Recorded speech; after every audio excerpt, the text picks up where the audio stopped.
Welcome to today's episode of Jazz Beats, your number one podcast for jazz news and entertainment. Here are your hosts, Jackson and Tyson. Welcome back to another episode of Jazz Beats. It's a little different episode today. Tyson is actually not even in the same hemisphere anymore. He is in Australia visiting some family. So you just get me today, and I'm not just going to sit here and talk the whole time because I actually happen to be on a guest on another podcast called Across the Cavs. It's a podcast all about the Cleveland Cavaliers. And before the Donovan Mitchell Cavs matchup with the Jazz, we just wanted to touch base. The host's name is Zach Weiss. Good dude. So today you're just going to hear our conversation and see the kind of things we talked about, the questions he asked me about all the Cavs guys who are on the Jazz currently, and vice versa with Donovan in Cleveland. So different episode today.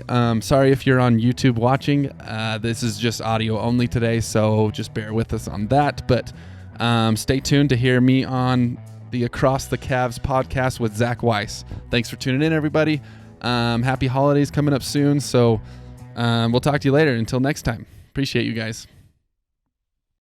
Good afternoon, ladies and gentlemen, and welcome inside the latest edition of Across the Cavs on Monday, December 12th. A date with the San Antonio Spurs is looming.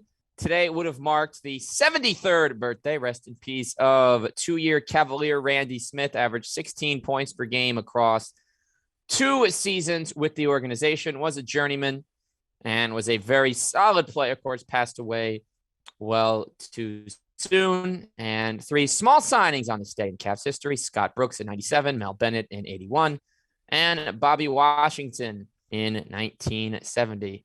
On today's show, we've been talking a lot about the current Cavs. We've talked about other teams. We've talked about the Celtics recently. We've talked about the Knicks. We're talking about a team that we all love, whether in secret or in truth, because about half of their roster seemingly once played in Cleveland. We're talking about the Utah Jazz, more like the Utah Cavs, the Cleveland Jazz. Call it what you want. We got Jackson Stevenette of the Jazz Beats podcast, who knows the Jazz better than any of us think we know them. And I'm very excited to bring him on now. We can talk about the team that we love to root for that does not share the same jersey combination.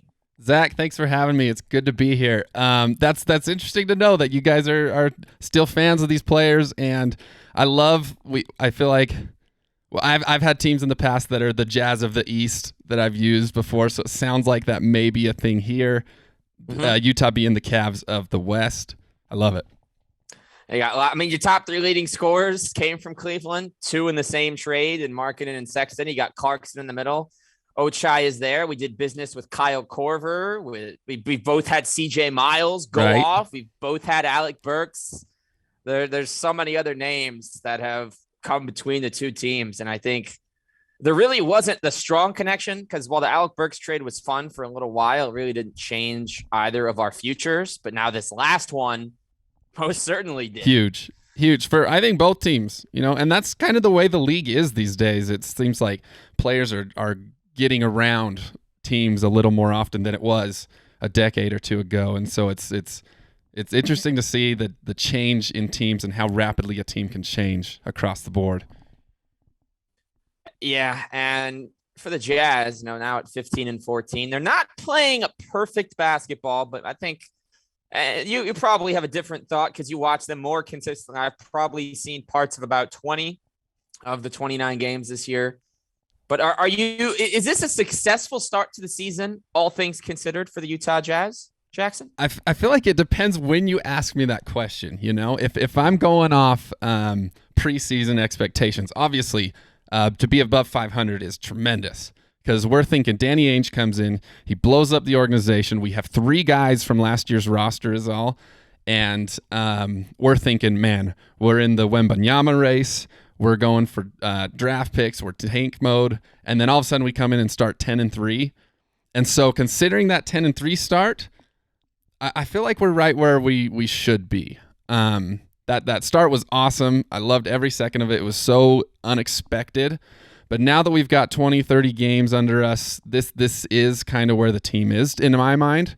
So expectations now are about where they are, and we're a lot more fun team than I thought we'd be with the style of play we do, but we're not the team that we started off the season as, and we're also not this tanking terrible team. So I feel like we're kind of in the middle of the pack, and that's where my expectations are towards the end of the season as of now.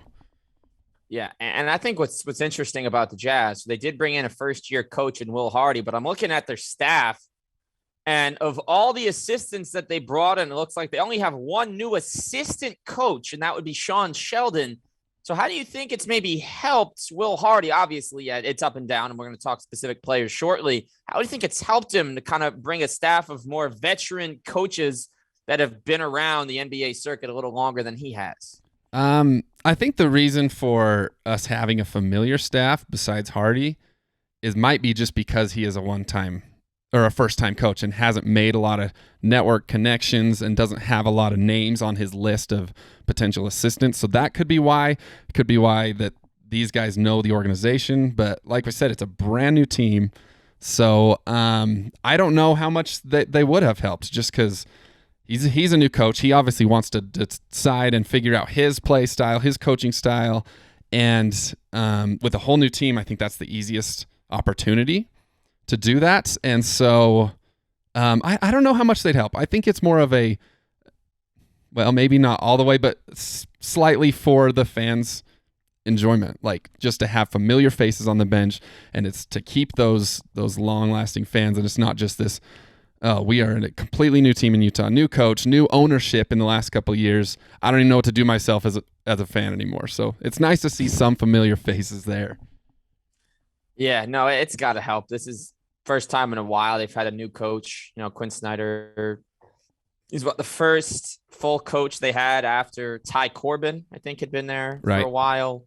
And now, okay, so here's where I'm curious about your thoughts, Jackson, because having seen the Jazz and followed them, every guy that's been in the rotation, no disrespect here, but with the exception of Rudy Gay, has had a big game. Markkanen's had a number of them. So has Clarkson. Mike Conley's had his moments. Collins had some double-doubles, some big scoring days.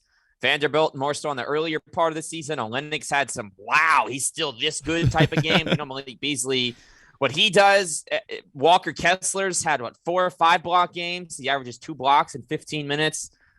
Alexander Walker is only averaging 6. He just dropped 27 the other day, even though he has a DNP CD. Horton Tucker has a points assist double-double this season. So that said, my question here, and even Fontecchio with that game-winning dunk, that really that whole game should be scrapped for both teams. The refs were atrocious. But who are the guys you don't like? And I know we'll talk about the rotation, because when everyone's healthy, they can't be playing all 12. Alexander Walker was DNP CD, and then if they get Collin and Conley back, he can't be still playing point guard. You're gonna hit me with that right off the bat of guys I don't like.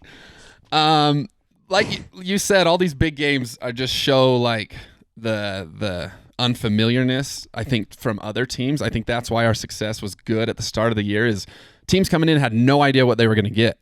They don't know what Lauri Markkanen they were going to see, if they were going to see Chicago rookie year Markkanen where he's having 20, 25-point games, or if it's maybe the Cleveland Markkanen who didn't quite know, or maybe coaching, or you can tell me more about that, didn't quite have the right fit. Or is it finished Markkanen? You know what I mean?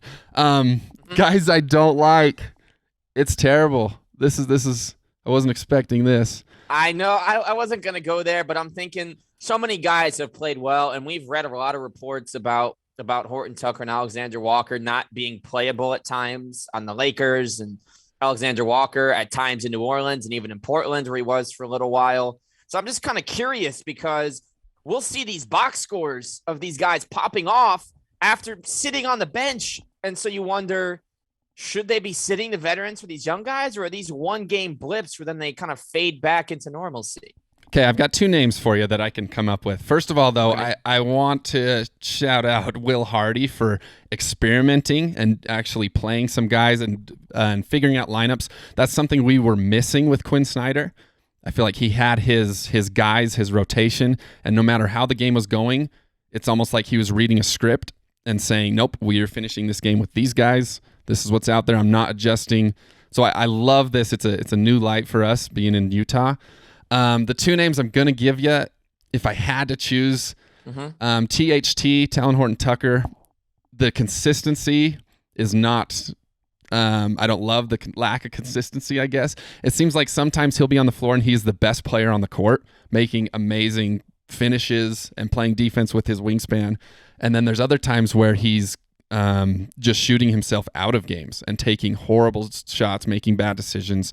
And so just that fact makes me almost uncomfortable seeing him on the floor sometimes. Yep. And then the other name, and this comes from Tyson and I, my co-host, were able to go to Denver and watch the Jazz play, and we were on the front row, right behind the bench, so we were able to see and hear interactions in timeouts and stuff. And as a Buki, I know he doesn't get a ton of time, and he's not one of these rotation guys. This is my mulligan. He's probably a guy I would consider.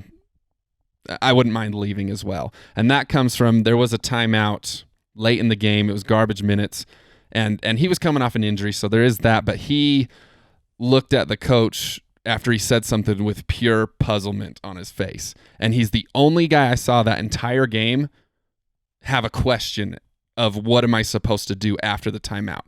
Everyone else was so engaged, nodding their heads. Yep, I know exactly what to do, where to go. Executed perfectly after timeout. But he looked at Hardy like, what? What did you just tell me? I don't know. And they had this little side interaction afterward. And that just, like, basketball IQ maybe just not be there. Could be coming off an injury, but that's my reasoning for him. So those two guys if I had to pick. But I love this team. It's so surprising, a lot of these guys, and I love them. Yeah, that makes sense. Yeah, it's his third year. He still doesn't get playing time. Right. And he is coming off. I don't know the specifics of the injury, but that makes sense. And on THT, I feel similarly, shooting 38% from the field, 23 from three. Yeah, he finds a way to still average 7 points in 17 minutes. It's points, right? But I agree. I think he'll be one of the odd guys out when everyone's at full strength. And wait, so just finish with me here. Does that mean you enjoy Rudy Gay? Oh, what's left of him? Well, again, he's a guy that we haven't seen a ton of time with injuries. Honestly, I didn't even think of him because I expect him to be gone soon.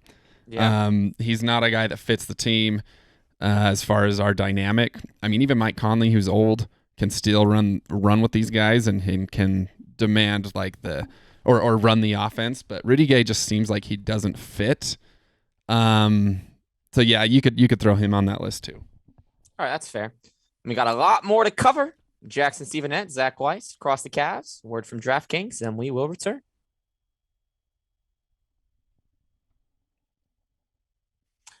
Welcome back, folks, with Jackson Stevenette. Zach Weiss here, as always, on Across the Cavs, talking about the Utah Jazz. We have not yet covered perhaps the most intriguing storyline for today's episode, and that, Jackson, would be the trade that went down over the summer, which sent Donovan Mitchell to Cleveland in exchange for Ochai Agbaji, Lauri Markkanen, Colin Sexton, and several first-round picks. So my first question for you here is on the Donovan side. What was your reaction to seeing, regardless of the haul, that he was actually officially traded? Because that was in the news for a while first. Well, before Gobert got traded, there was talks and rumors and even quotes from sources or whatever you want to say, saying one of these guys is leaving. And even after the Gobert trade, word came out that the Jazz were developing a team around Donovan Mitchell. And that's why Gobert was gone. And we kind of made a choice. We're choosing Mitchell to stay here. And so initially, when the rumors came back of the whole New York trades, and then Cleveland kind of came under the radar, we got more comfortable saying, yeah, he's probably going to go if the right price comes in. But I hate to see him go. He's been a guy that's been here from the start. He's super dynamic, one of the most charismatic Jazz players that have been there in a long time, since maybe as long as I've been a fan in my lifetime that I've noticed. And so just that fact, and you're seeing Donovan Mitchell jerseys and shoes on these young kids too, and they just idolize this guy. So I love the guy, and I hate to see him go. I'm glad he's doing as well as he is. Having said that, I have noticed a lot of people, a lot of other Jazz fans saying kind of good riddance, and it's mind-blowing to me that that's even a conversation, because he's done so much for Utah and the Jazz when he was here.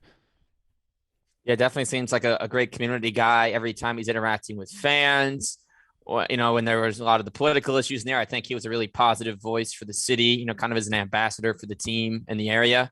So yeah, I am surprised to hear that. I haven't seen a ton of it, but there's always those Twitter trolls, those fans that aren't real fans that kind of just pose to be, Mark Phillips - instigator. That's one of the greater memes that came out. And then on the flip side, Jackson, how have you felt about the three new Cavs? Obviously, Abaji hasn't played as much, but Lauri Markkanen is averaging 23 and 8. And Colin Sexton, when he's healthy, I know he'll be out a little bit with a hamstring right now.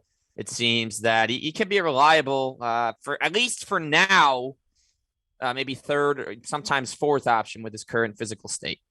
I've loved Markkanen ever since Arizona. Western guy, so we got a lot of TV time here in Utah. Played in University of Arizona. So I've liked him from the start. It was fun seeing him in the summer with with Finland, playing in the World's tournament or whatever, seeing him go off and seeing him as the best player on his team and seeing him mature and develop this confidence that he's rolled over into the Utah. So he's been awesome to me. I love watching him. His style is so fun to watch, just his length and his ability to score from anywhere. He's great. Sexton, where's the list? Let's go Sexton. You can't not like him just from his energy and his passion and I think I'll say that he is probably one of the quickest guys end to end in the league. Mm-hmm. There's only only other teams can say that now with respect. Thank you. Yeah, yes. Exactly. I mean, when he turns it on and goes, it's fun, and that's what this team needs too, with our youth and our length and the ability to run. So he fits in nicely. It's weird seeing the difference in him and Mike Conley, because those are kind of that position, obviously. But they're two completely different players. But I love what we're getting out of Sexton. And then not enough can be said about Jordan Clarkson, at least as he's been in Utah. I'm not really familiar with him in Cleveland, just the fact that he was there, he was off the bench still, just kind of doing his thing. You tell me, what was Cleveland Jordan Clarkson like compared to this Utah guy? All right, so right when he got there from the Lakers, he was decent. When the playoffs started, every acquisition just forgot how to play. George Hill was bad. Clarkson was bad. Nance was bad. Hood was terrible. Two of them were not in the finals rotation when they got swept. The next year came, everyone left. Clarkson averaged 18 and a half off the bench. The year after that, he was playing well again. I think he had a 30-point game against Memphis off the bench. Then he got traded after that game is when that news broke that we were sending him to Utah. But he was all in all, I'd probably give him a B- just because That's when fair. The game mattered, he was terrible. But then after the fact, he came in and was productive when he had a larger role and could dominate the ball again. Interesting. It's kind of the same way here. I feel like him coming off the bench was really fun. I mean, he's a guy who's not shy by any means to get the ball in the air. And to see some of the things he was capable of doing was great, but you did see him a lot force some things, especially with our team's last couple of years, which were maybe go as far as contenders, but top teams in the West. He would kind of overshoot himself sometimes. And like I said earlier, Quinn Snyder didn't let him finish games very often. So we didn't get to see him in those clutch moments to see what he could or couldn't do. But having him start this year has been a ton of fun, and seeing his role change into more of a facilitator. He's averaging 5 assists a game. I'm confident in saying that's probably a career high. So seeing him able to adapt to a starting role, because he hasn't been there in so long, has been fun to see, and he's great. I mean, one of the most talented people I've watched as far as being able to get his own shot up, which is fun to watch. Yeah, Clarkson came into the league as a point guard, which a lot of people might forget. So his rookie year with the Lakers, he was playing a lot of point, but he only averaged 3.5 assists. The minutes played per game are a career high, as are the assists, the points, the rebounds are not. The shooting percentage of 43.2 is his highest in a couple of seasons since before the bubble.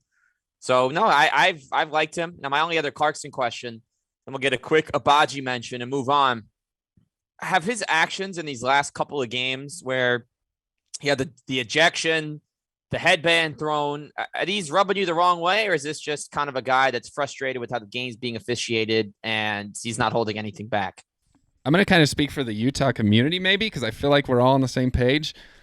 We love a guy like that kind of brings some emotion and passion. When we had Jay Crowder here a few years ago and seeing him honestly rile some people up and be that dog in the fight, you know? And then when he was gone, we didn't have that for a while. So I love seeing emotion, and that's what we get out of Sexton as well. Seeing him beat his chest every now and then, and just like, you can tell he's passionate about it. So seeing that from Clarkson, I'm not worried.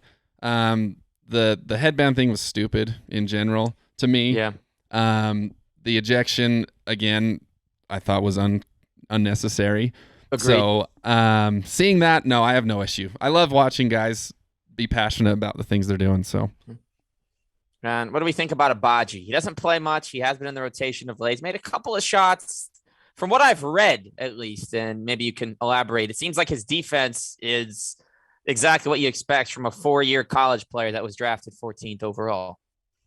Yeah, I think he's uncomfortable on defense. Just seeing the jump from the college to NBA is amazing. I mean, you're seeing the greatest athletes in the world.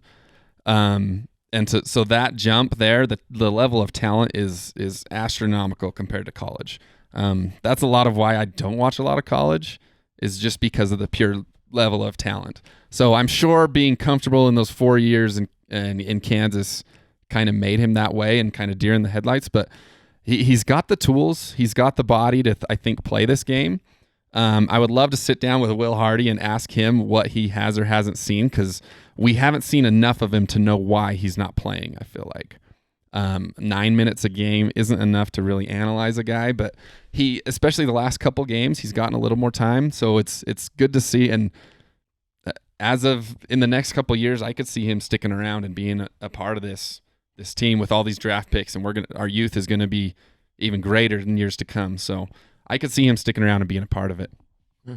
And then the last Jazz rookie that really had an impact would be Don, right? So Royce came in. He wasn't playing that much, right? His first season. And then that was, 5 years ago? As far as rookie season? Rookie season where there's an impact in Utah. Don would have had to have been the last one, right? I'm not missing anybody obvious? Yeah, easily. Okay, so I think for that, I mean, obviously new coach now, and I feel like Gordon Hayward had a very minimal rookie season. I feel like Mitchell and Gobert took it till his 3rd or 4th year. He was playing behind Cantor, who was also a lottery pick a year before he came into the league or two. But I think he'll get better personally. I'd love to have that conversation with you as well with Will Hardy, but just getting minutes at all, hopefully it's helping him. And okay, so now we talked about Mitchell. I'm curious about Rudy Gobert, because every time I throw on the Wolves, it seems like he's engaged. He's aggressive inside. He's playing his defense. He's getting his rebounds. Then you look at the media or the tweets or the final score, and it's like, what the heck happened when I tuned out? But what you guys got in exchange, I think it was Malik Beasley, Patrick Beverly, who he then flipped for Horton Tucker, Leandro Balmero, and 4 first-round picks, right? Yeah, plus the Walker Kessler, who is practically a first-round pick, you know? Yeah. Okay. So that said, two-parter. First, is that to you the most lopsided trade ever? And 2 would be, do you miss him at all? Don't let me forget, because I do want to hear your thoughts on Mitchell and how Cleveland has received him. Because I haven't heard much, but we can come back to that. Coming next. This trade honestly broke the free agency, or broke the trade period for the NBA in my mind. Yeah, I think it is one of the most, maybe not lopsided, but biggest hauls that we've ever seen in a trade. And especially for a guy that's like Rudy Gobert, who is It's interesting. I've felt like this for a couple years. You can get 80% of Gobert in 20% of his contract. So what you get with Gobert is outstanding, and it's especially when he was in Utah, and you couldn't get it anywhere else. But you could get a budget Gobert for an eighth of the price, So that's where it's hard. But seeing him get traded for what we got for him, I think was the sole reason Durant never got traded, because that was in talks for a while. But if you're Brooklyn and seeing Gobert got traded for 4 first-rounders and 3 rotation guys, we can't take less for Durant, So, and nobody else is going to give that. He broke the market at the time, and it was unprecedented. And now it just looks even better for Utah. Yeah, that future is bright. Mini OKC with more talent on the court. But my thoughts on the Mitchell trade would be that in real time, and this didn't cross my mind when the deal happened, but as the World Tournament was going on and Markkanen was popping off, this was when the trade happened. Those games were still happening. He was still putting up Rubio's Spain numbers of last year, but even better, where he setting career highs every single game. So I was going to miss him for that. Another Utah-Cleveland connection right there. Yeah, they're everywhere. Well, that's also another selling point. Well, though it was a trade, not a signing for Don, was that I know him and Ricky were very close in their 1 season. 2 seasons. Yeah, 2 seasons together in Utah. It was right. 1 season with Phoenix, 2 seasons in Utah for Rubio. But no, I was excited. I was very shocked. It's very rare that my phone blows up in the middle of the day on a Thursday. It has to either be Cavs related or some big personal news that went on LinkedIn or Twitter that just has nothing to do with sports. That's it. It's or your birthday, I guess. This was not my birthday. It was a couple weeks before my birthday. My phone has not blown up since my birthday. That was 3 months ago. So that says. Anyway, though, that being said, I was very excited, and it's tough to give up Colin because I never wanted to. But thinking about they still hadn't come to terms yet. We've seen Cavs in the past go all summer without a contract. Tristan Thompson signed his what was considered to be insane at the time, 5-year, $82 million deal 5 days before the season after spending the whole summer holding out, waiting for money. And because he shared an agent with Braun, it was pretty easy to make it happen. And then J.R. Smith, similar, signed a little earlier than Tristan did, but he went a lot of time without a contract. So I figured they would sign him eventually. I'm personally shocked that 4 years, 72 was the deal. My thoughts all of last season with Colin, given the injury and what he was before it, was to give him like a 1 year, 25 mil type deal, kind of like what you saw JJ Redick and KCP sign when they switched teams for the first time. Redick to the Sixers, and not the first time for him switching teams, but right. KCP to the Lakers. It was just a 1 year massive deal. Let's see what happens kind of thing. Yeah, let's see what happens. And obviously that didn't come to fruition. But seeing how he's played post-injury, I think that is fair value for now. I think we'll find out if it's better value for Utah or lower value for Sexton in 2 years when he's been healthy long enough and gone through full seasons. And I miss Lowry. I miss him. Abaji, I thought would have been a decent wing. But the thing with the Cavs, and for all the wing depth they have, they're still figuring it out. Their starting wing right now is an undrafted Lamar Stevens, who I liked and thought he should start the whole time. It was LeVert in the beginning, who's been very hit or miss, a lot more miss. I still think they should move him. But that said, Lowry was the 3, and it opened up the spot there for 5 or 6 guys to compete for the small forward spot, all capable of minutes when healthy. So I think it was still a win because you bring a proven star that, sure, he never made it past the second round. Every time I watch, I wonder how can everyone seriously let them down again and again and again, where he's putting up all these baskets. They blew the game against the Clippers. Not his fault. Every time I watch in the playoffs, he turns into a combination of Dirk Nowitzki, Allen Iverson, Paul Pierce, finals, Kyrie, Dwayne Wade. He doesn't miss. He gets step basket. He rebounds like a big. And I think for him, this is finally his chance to make it to round 3 this season. Obviously, the East is very tough, but I think it's good for him to have a change of scenery. There was a lot of toxicity just with the Gobert dynamic, whatever it was, the media had to have been weighing on him. So I'm very happy with the trade. And I think it's good for both sides because you're getting the value in Lowry, Collin, and you'll get some picks where you can kind of maybe find the next Kessler or another player late in the first round. And on the Cavs side, you get a guy that takes the burden off Darius, and you have 2 closers now. You're like bringing a tear to my eye talking about all these Mitchell memories for me. No, I love what he's doing. I think he fits this team amazingly. So yeah, take care of our guy, and I hope we see Cleveland in the finals this year. That'd be great. As much as I like that to happen, I'm seeing what the Celtics are doing. Oh man, they're 21-6. They've got the perfect rotation. They have just enough veterans now. They're bringing in more. Bringing in Blake Griffin, I think, was a great move just for a guy that's been in the league and has had every role imaginable, from starter to bench warmer to overhyped to underhyped to best player. You bring in Malcolm Brogdon, who hasn't won in the playoffs before, but they nickname him the president. He's one of the smartest players in the league as far as basketball IQ. And when he's on the court, he's great. And if for some reason he's not, which you don't want to see, he becomes a great mentor. You brought in Derek White last year, who came from the best culture in the NBA. I think everything they've done, and I think Noah Vonleh, you bring in a prove-it guy that's hungry and knows he might not be around the whole season. He's going to give everything he has when he's on the court. Justin Jackson, whatever. I think it's cool. He's still in the league. He's never made a massive difference, but I think he's always been one of the best shooters in every practice gym. And then Luke Cornett, who just stuck around the game long enough to become useful again for the first time since college. No disrespect. He just hasn't been an impactful NBA player. I think what they're doing is great, but I want to finish that, and I'll give you a chance to speak on the Celtics by saying I think there's no way, and I know he just got hurt again, Chris Middleton.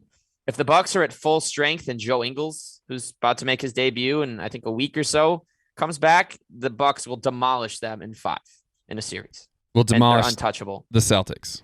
Yes. Okay. Demolish in that the games are all going to be close, but the Bucks are going to close them out and win in 5. Like they're going to demolish them in the series score, but not in the actual 48 minutes. Okay. First, Joe Ingles leaving was probably a bigger heartbreak than either Rudy or Donovan.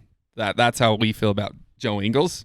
But yeah, the Celtics are, as of right now, just walking through the league, I feel like. But I think the Cavs are right there. Like you said, the East is stacked. The East is the West of 5 years ago, 5 to 8 years ago. Top to bottom, East talent is killing it. And I think the West, because of that, is kind of wide open.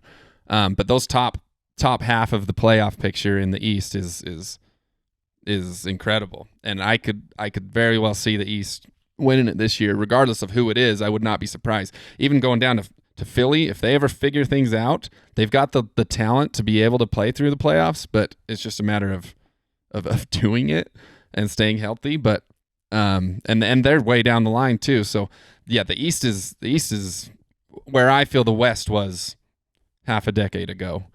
But I'm rooting for the Cavs, to be honest. I'm rooting for Mitchell. I love what he's doing. I love his ability to just come in and walk into a team and be the go-to guy. I don't know how you feel that's been for Garland. Like you said, taking some of the pressure off of him, but I love watching him. I'm glad he's thriving in Cleveland. Do I miss him? Absolutely, but it's one of those few trades that it was a win-win for both teams, as far as I see it. Yeah, absolutely a win-win. And, it's been a lot of fun to see both teams have their moments. Obviously, I watch the Cavs on pretty much every game.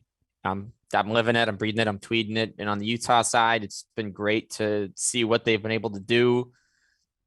With a coach that really is young, but he has been just what they needed. For whatever it was. And it's really unfortunate. I feel very bad. For all the employees of the Celtics that had to deal with what happened.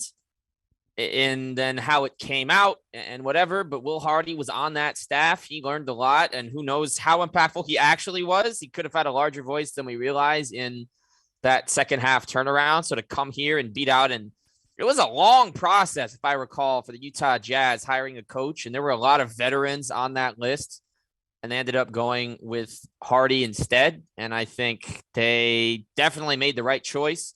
They might not. We might feel differently rather in a couple of years, but I think first year navigating them through this transition where he's got the combination of veterans and young guys, he's supposed to be losing in essence, but that they can still compete is fantastic. Yeah.